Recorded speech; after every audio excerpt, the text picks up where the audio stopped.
Meanwhile, Bernard was preparing the picnic. "Wow, there's enough food here for a whole horde of knights," he said proudly. "And so many delicious things. It's definitely enough for both of them." Bernard straightened up, proud. In fact, he and the entire squad were going on a walk today. Besides, his lordship was going out for only the second time. "It's truly a holiday," Bernard said, happy. He had spent the whole night cooking. He was so happy for his master and couldn't wait to see him on a walk. He and Lorena would go together. What? When did the gentleman sneak out of the mansion? Bernard wondered aloud. "Let him be a good boy," Lorena said. "But Bernard wants to see Elle bask in the sun too." "Aye," the maid asked. "The manager is worried about the master and happy about his changes. No need to be jealous. It'll be more fun with company. Besides, Elle doesn't need nannies and servants. Well, they can go their separate ways." Okay, Bernard said. "We'll go on a picnic together, but let the servants stay nearby. It'll be easier to get to know Karina." "All right, Bernard, we'll bring you along." The manager squealed happily and jumped up and down with joy. The welcoming sun reflected off the crystal-clear surface of the lake in the park. Just the perfect day for a promenade. Bernard looked at Elle like a proud mother and waved his hand. Then they went. It was so hot outside, despite it only being spring. Many people had gone out for a walk. The sun was really hot. Lorena fanned the gentleman, but he waved her off. "No need," he said. "Oof, today is really an amazing day," Lorena thought. Maybe the plot will finally move forward. Of course, she was very worried about Karina's absence and the discrepancies with the storyline. But everything should work out. She was doing everything right. She wasn't interfering. Suddenly, a wasp flew right over Elon's head. "What the hell is that striped insect of such size?" Lorena gasped. She wouldn't let it attack the main character. One bite from this flying giant could cause unconsciousness. Grabbing her fan, Lorena prepared to protect Elon. "What's that buzzing noise? Apparently a fly is nearby." "Oh no," she thought. "Elon provoked the monster. It will sting." No, stay away from the handsome young man." Lorena swung her fan and hit the wasp right in front of Ellen's face. The defeated monster flew onto a neighbouring blanket where two ladies sat, frightened. "What kind of abomination is this?" Elon said, shocked as his hair fell back from the wave of Lorena's hand. The girl was so scared, she didn't want to worry a lion at all. She was just trying to scare the monster away. Suddenly, Lorena tripped and fell right on top of Elan. She definitely felt like she was in a romantic novel. Back in her real world, she would have fallen in the mud, or worse. "Oh, the handsome young man is too close," she exclaimed, blushing. She quickly apologized. Eland was unharmed. Lorena had been chasing the wasp away and accidentally tripped. She was safe and nothing was hurt. In fact, she fell on Elon. Everything was okay with her. The maid's cheeks flushed bright red. What was this warm feeling spreading through her body? She needed to get ready immediately. This guy was definitely not for her. Lorena jumped up. "Let that impudent wasp fly back here. I'll defeat her." They needed to change the subject immediately. It was too embarrassing. Perhaps the main character should enslave the hearts of girls with just one look, Bernard mused. He had worked for a long time on the sandwiches. "If you hold it like this, you won't get dirty," he said, carefully. A few hours later, at the Harrington estate, where the main character was supposed to live, the maid named Lorena wanted to speak with Miss Karina. Would they let her see Karina? Since Lorena had no documents, she arrived late. Their picnic had dragged on longer than expected. Lorena planned to go to the dress shop. Elon might go with her, but then everyone would think they were a couple. It was Lorena who wanted to see Miss Karina. "That's right," she said. I owe her a lot. The mistress will be glad to see Lorena. A blatant lie, but it was impossible now since Lady Karina was not at the mansion. How is that? Then where is she? Lorena asked. A man in a tailcoat cleared his throat. The maid should know, he said. The main character is currently at the Imperial Palace, so she can't find time for a personal meeting. Meanwhile, Karina admired the view from the Imperial Palace. The scenery was breathtaking, but the lady herself was even more beautiful. She turned around, blushing with embarrassment. For His Highness, such compliments were routine, weren't they?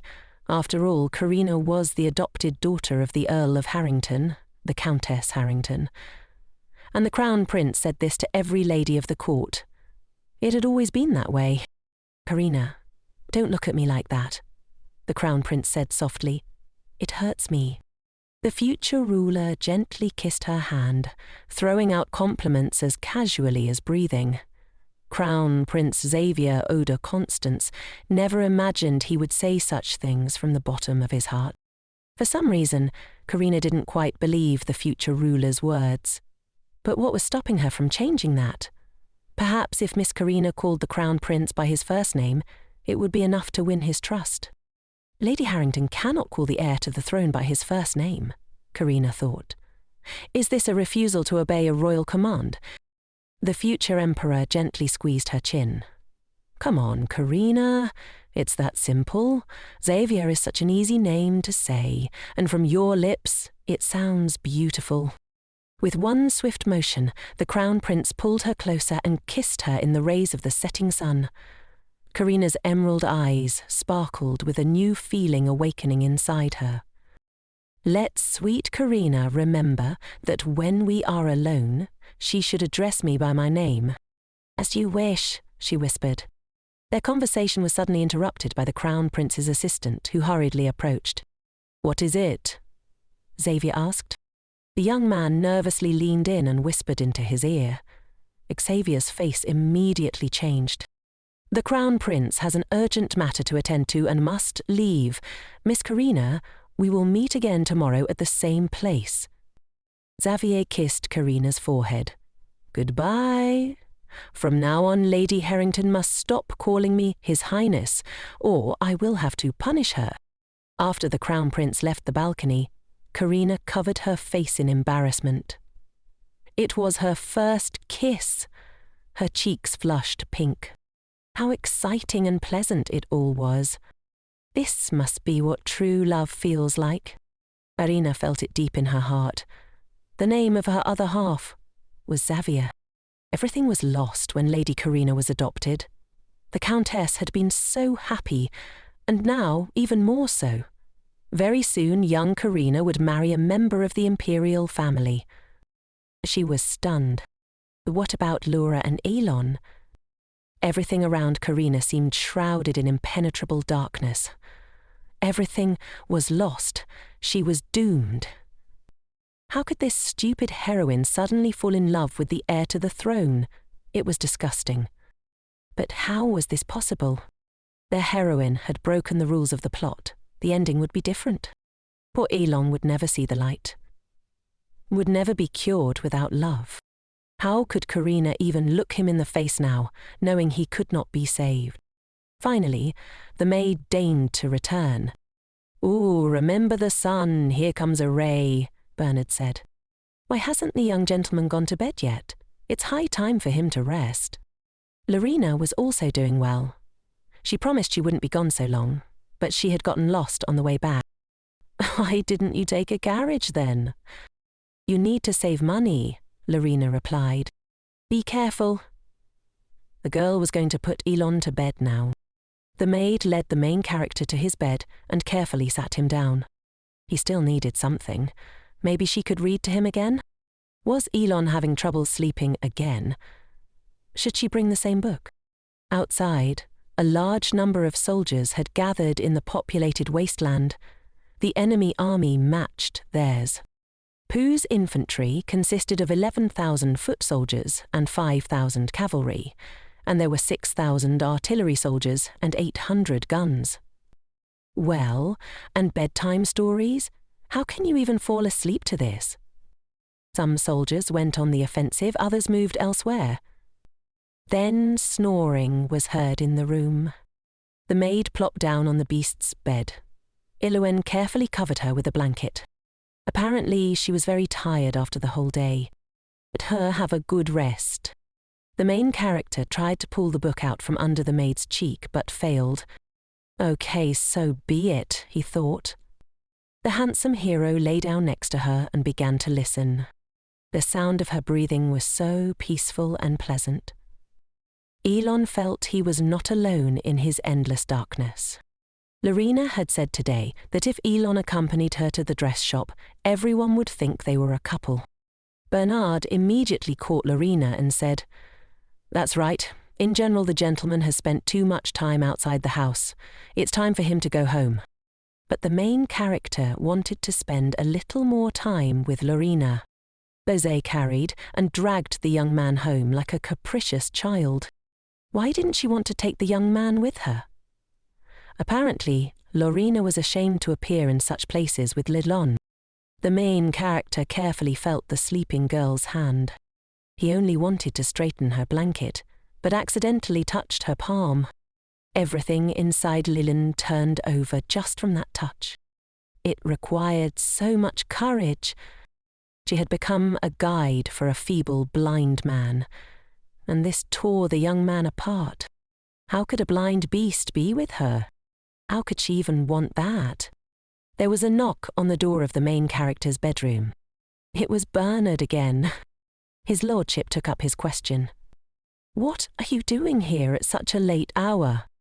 The gentleman asked to bring him fresh tea, since the light was still burning in his chambers. It was his order. Luckily, there were no other servants here. The master would get into trouble if word got out that a maid was sleeping in his bedroom, and his lordship knew this very well. Why doesn't the gentleman simply make Lorena his favourite? Bernard scoffed. She is just a servant, without family or surname. For noble lords, she is just a slave. The manager immediately shut his mouth and never dared say such a thing again. Whatever Bernard was to Elan, he wouldn't forgive him for this. Bernard nodded, understanding the mistake, and promised it wouldn't happen again. Now the manager asked for forgiveness and prepared to return to work. How could you even allow such a thought, to make Lorena your lover? She is not a thing, the protagonist thought, placing his hand gently on the girl's fingers. If only she shared his feelings, then he would find a way to resolve this issue in a noble way. The blind beast was near, guarding the sleep of the sleeping heroine. He would never hurt her. Meanwhile, in the imperial palace, the crown prince was awake in his private chambers like a nocturnal predator. Today's report had clearly unsettled him. "So, these are the same people?" he asked sharply. "Yes, Your Highness," his assistant replied. The elderly couple who found Lena were kneeling before the heir to the throne. It's a great honor for commoners to appear before the son of the empire. The crown prince waved his glass of wine dismissively. "Let them rise. I have one important question for these witnesses. They will answer everything I need to know." Xavier was counting on the couple since they were familiar with the girl. "That's right," the assistant confirmed. "They saw this poor lady about 6 months ago, unconscious and covered in blood on the riverbank. They let her stay for the night, but she didn't want to linger and left for Kruger Castle. They haven't seen her since. If commoners dared to lie, the guards would cut off their heads." "They wouldn't dare lie to me," Xavier said coldly. "That's enough for today," he commanded, raising his hand. "These commoners have already helped. Let the guards escort them out quietly." "As Your Highness pleases," the assistant nodded. Xavier's eyes flashed with determination. Alicia had survived that fateful night, and this time she wouldn't escape him. He would find her. Soon.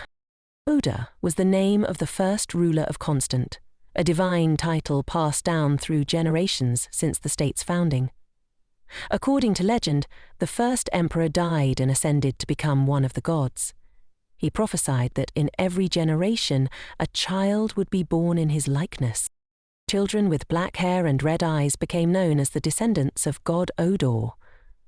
Their bodies exceeded human limits. masters of the sword, resistant to disease and poison, aging almost imperceptibly. No one imagined the terrible fate awaiting the greatest descendant of Odor Elon. Elon, the strongest warrior, led his squad into battle, but it was a trap.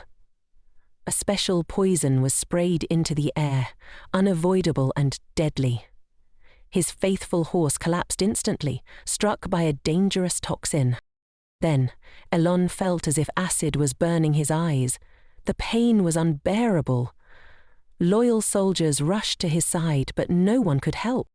On that horrific day, the protagonist lost his sight and the gifts granted by the first emperor. Every treatment was tried, healers, shamans, priests, but nothing worked. No one in the empire could cure the heir to the throne. Broken and weak, Elon decided to end his life. But the beast could not kill itself. Bernard tied his hands every night to prevent self-harm. Feeling sorry for Bernard, who had travelled the world searching for a cure, Elon stopped trying to die, but didn't want to live either. Rumours spread that a wild beast howled every night in Duke Claven's mansion. The protagonist opened his eyes. Lorena had thrown her leg over him and snored contentedly in his bed. How long did Elon sleep like that? He wondered. He had only just lain down a minute ago, but was already haunted by nightmares. Lorena, still deeply asleep, stretched contentedly and began to open her eyes. She had slept well, but wait, where was she? She had spent the entire night in the protagonist's room. "Good morning," Elon muttered. "How did Elon sleep?" "Not very well. Lorena sleeps restlessly. It was worth waking her up, but when Elon tried, she just rolled over. I hope she doesn't snore too loudly," he thought.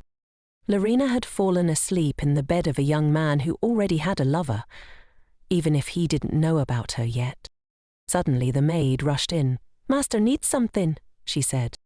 "What's the expression on Lorena's face now?" Elon asked.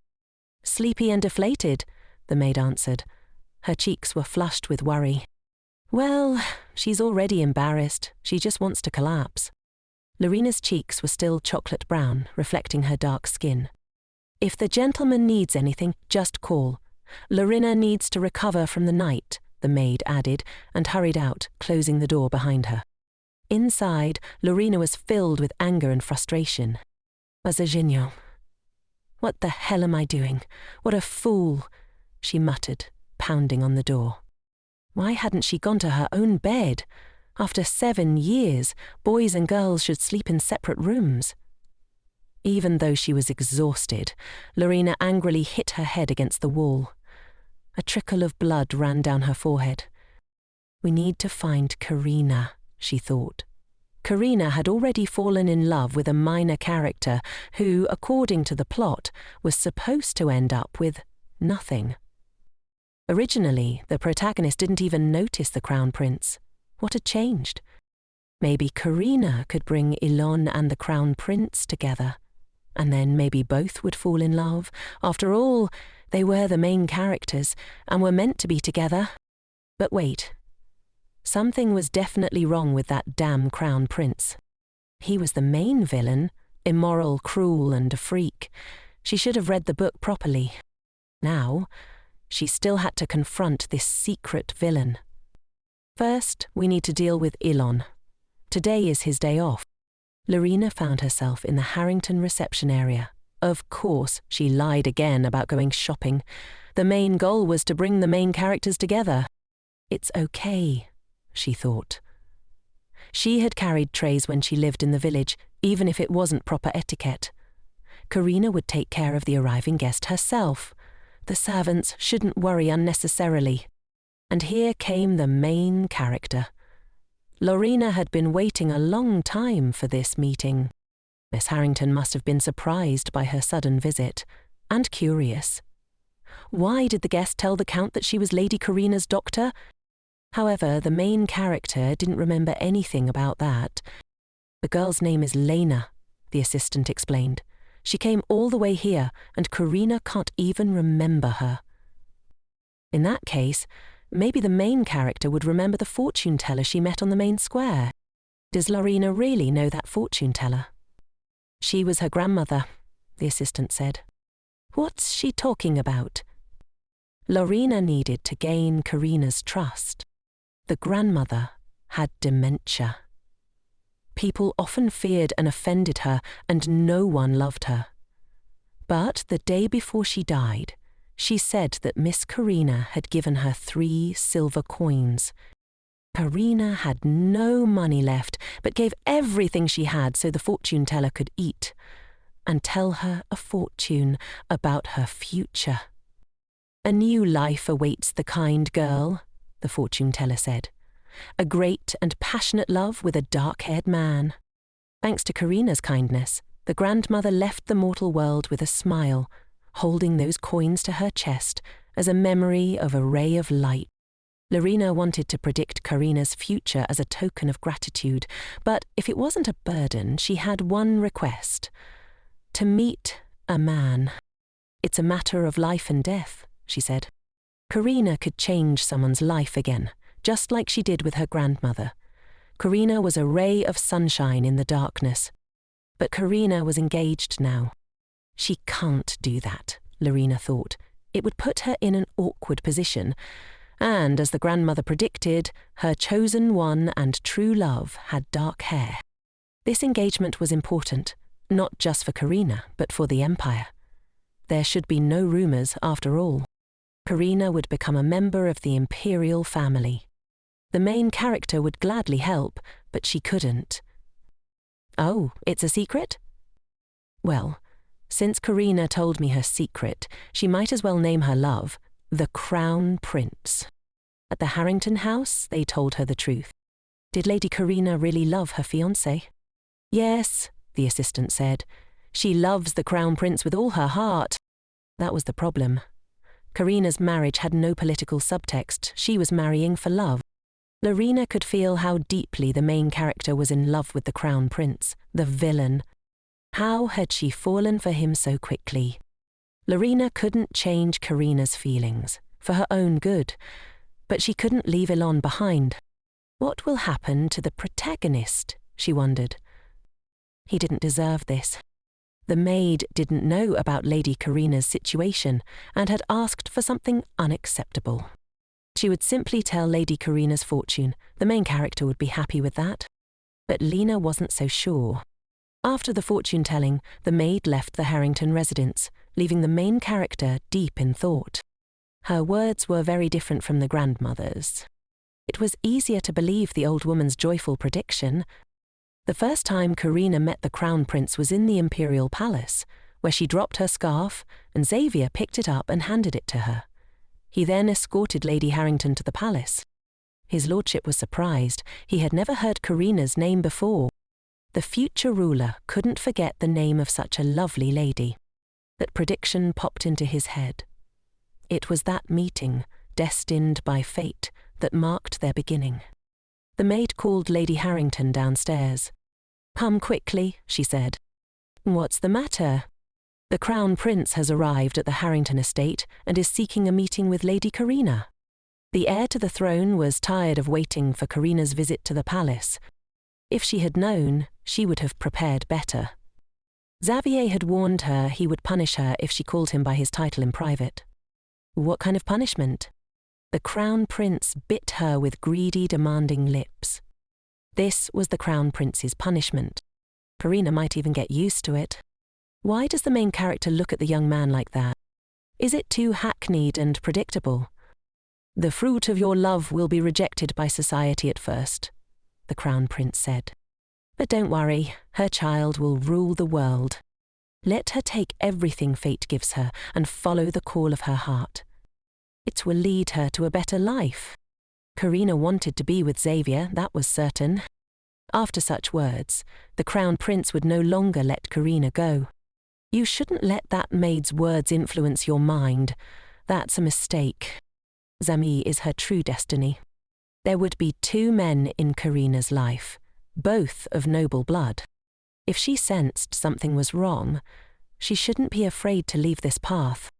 Then she would have everything she wanted. When Xavier has a rival, the main character would not even glance at him. She would never push away her destiny. There is no girl named Lorena on the client list, but she said she buys dresses here. There are no other women's dress shops in the city.